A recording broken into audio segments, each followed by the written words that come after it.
નમસ્કાર, આપ જોઈ રહ્યા છો સ્પાર્ક ટુડે ન્યૂઝ। 2021માં આણંદ જિલ્લા પંચાયતમાં ભાજપે સત્તાના હસ્તે કરતા ત્યારબાદ દોઢ વર્ષ પૂર્વે જિલ્લા વિકાસ અધિકારી દ્વારા શહેરના સ્ટેશન વિસ્તારમાં આવેલ જિલ્લા પંચાયત હસ્તેનું જર્જરિત થયેલ અને વેપારીઓ દ્વારા દબાણ અને ગેરકાયદેસર વેપલાના કારણે જિલ્લા વિકાસ અધિકારી દ્વારા પથિક આશ્રમના નવીનીકરણ માટે આયોજન હાથ ધરવામાં આવ્યું હતું। ત્યારબાદ નવીનીકરણની પ્રક્રિયા હાથ ધરવામાં ન આવતા પ્રોજેક્ટ ખોરંભે કે રાજકીય આડખીલીના સવાલ ઉઠવા પામી રહ્યા હોવાનું જાણવા મળ્યું છે।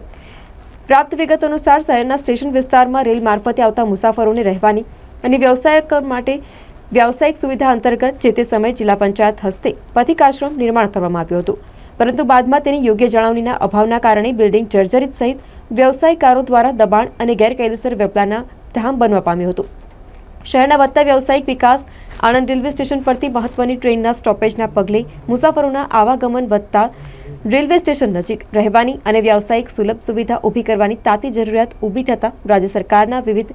સુવિધા ઊભી કરવાના અભિગમના પગલે જિલ્લા વિકાસ અધિકારી દ્વારા પથિક આશ્રમના નવીનીકરણ માટે આયોજન દોઢ વર્ષ પૂરે કરવામાં આવ્યું હતું, પરંતુ બાદમાં નક્કર પ્રક્રિયા હાથ ધરવામાં ન આવતા યોજના ખોરંભે કે પછી રાજકીય આડખીલીના સવાલ ઉઠવા પામી રહ્યા હોવાનું જાણવા મળ્યું છે।